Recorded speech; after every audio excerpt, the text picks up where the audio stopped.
আকিলপুর সমুদ্র সৈকত চট্টগ্রামের ভেতরে এমন এক সমুদ্র সৈকত যার নাম এখনো অনেকের অজানা।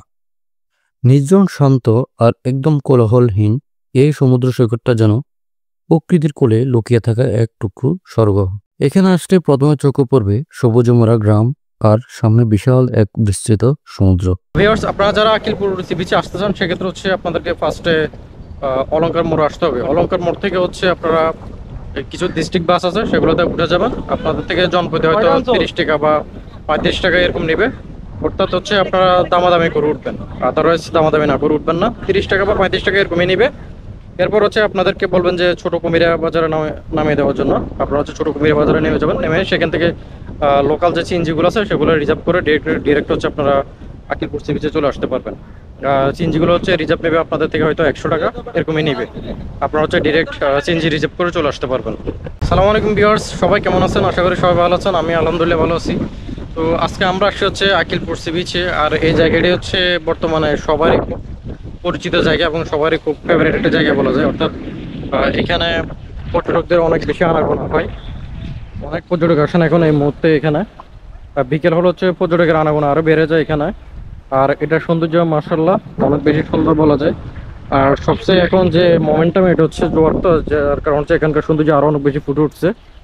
আর যদি জোয়ার থাকে সেক্ষেত্রে হচ্ছে আকিলপুর সি বিচের সৌন্দর্যটা আরও দ্বিগুণ বেড়ে যায় বললেই চলে। জায়গাটা পর্যটকদের ফেভারিট প্লেস হওয়ার কারণ হচ্ছে এটা হচ্ছে কোলাহলমুক্ত, একবারে নিরিবিলি। আর এখানকার যে সৌন্দর্য সেটা অবশ্যই আপনাকে বিমোহিত করবে। আপনারা যখন ঘুরতে আসবেন তখন হচ্ছে এখানকার আসল সৌন্দর্যটা আপনারা দেখতে পারবেন।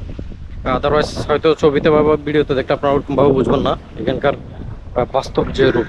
আর বিশেষ করে হচ্ছে এখন যে জোয়ারের টাইম, একদম ফুল জোয়ার বলা যায়, যার এখানকার সৌন্দর্য এখন আরও অনেক বেশি বৃদ্ধি পেয়েছে বলা যায় জোয়ারের কারণে। আর জোয়ার যদি না থাকে সেক্ষেত্রে হচ্ছে বাটা পরে একদম নিচে চলে যাওয়া যায় অনেক দূর পর্যন্ত। আর আমার বাম পাশে, অর্থাৎ ওই পাশে আমার বাম পাশে হচ্ছে কুমিরাঘাট। এটা হচ্ছে অর্থাৎ ওইদিকে হচ্ছে কুমিরাঘাট বাম পাশে। এটা সবারই পরিচিত একটা জায়গা বলা যায়।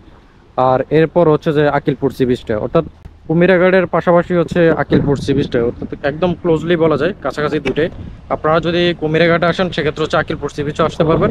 আবার যদি আকিলপুর সি বিচে আসেন সেক্ষেত্রে হচ্ছে আপনারা কুমিরাঘাটও যেতে পারবেন।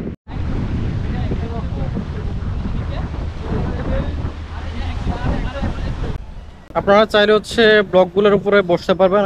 আর তাছাড়া হচ্ছে ব্লকের উপরে বসে ছবি বা ভিডিও করতে পারবেন। আর আদারওয়াইজ হচ্ছে এখান থেকে শুরু করে এবং এদিক পর্যন্ত পুরোটা হচ্ছে ব্লক দেওয়া আছে। আপনারা চাইলে ব্লকের উপরে বসতে পারবেন। এখানে কিছু আপনার ছোট ছোট বেঞ্চ দেওয়া আছে, প্রচুর দোলনা দেওয়া আছে, আপনারা সেগুলোতে বসতে পারবেন বা রেস্ট করতে পারবেন। এখানে বেশি সৌন্দর্য থাকার রিজন হচ্ছে যখন হচ্ছে জোয়ার আসে তখন হচ্ছে জোয়ারের পানি একদম ব্লকের উপর পর্যন্ত উঠে যায়। যেমন আজকে হচ্ছে ফুল জোয়ার। এই জিনিসটা দেখতে অনেক ভালো লাগতেছে।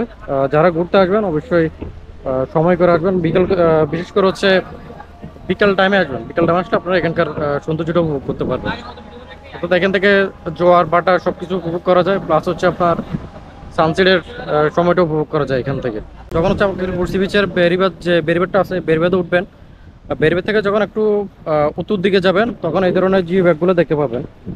জিওগুলো দেখে আপনাদের কাছে মনে হবে আপনারা মনে হয় যেন হয়তো কক্সবাজারে এসেছেন বা মেরিন ড্রাইভে আসছেন, ওই ধরনের একটা ফিল হবে আপনাদের কাছে। আর আমার বাম পাশে হচ্ছে কুমিরাঘাট আর ডান পাশে হচ্ছে বাঁশবাড়ি ঘাট, যেটা হচ্ছে কুমিরাঘাট এবং বাঁশবাড়ি ঘাট। এরপর হচ্ছে আকিলপুর সি বিচ। এগুলো হচ্ছে মোটামুটি সবারই পরিচিত জায়গা বা কমন জায়গা বলা যায়। আর বিশেষ করে হচ্ছে আকিলপুর সি বিচটা হচ্ছে সবারই ফেভারিট একটা জায়গা, কমন একটা জায়গা। কারণ সব পর্যটক হচ্ছে আকিলপুর সি বিচে আসেন ঘোরার জন্য। কোলাহল মুক্ত নিরিবিলি একটা জায়গা বলা যায়।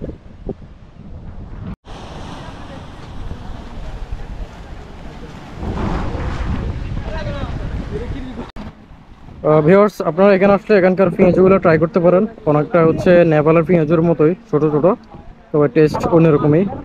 আর যদি ঘুরতে আসেন আকিলপুর সি বিচে সেক্ষেত্রে হচ্ছে আপনারা এখানকার পেঁয়াজগুলো অবশ্যই ট্রাই করবেন। আশা করি আপনাদের কাছে ভালো লাগবে।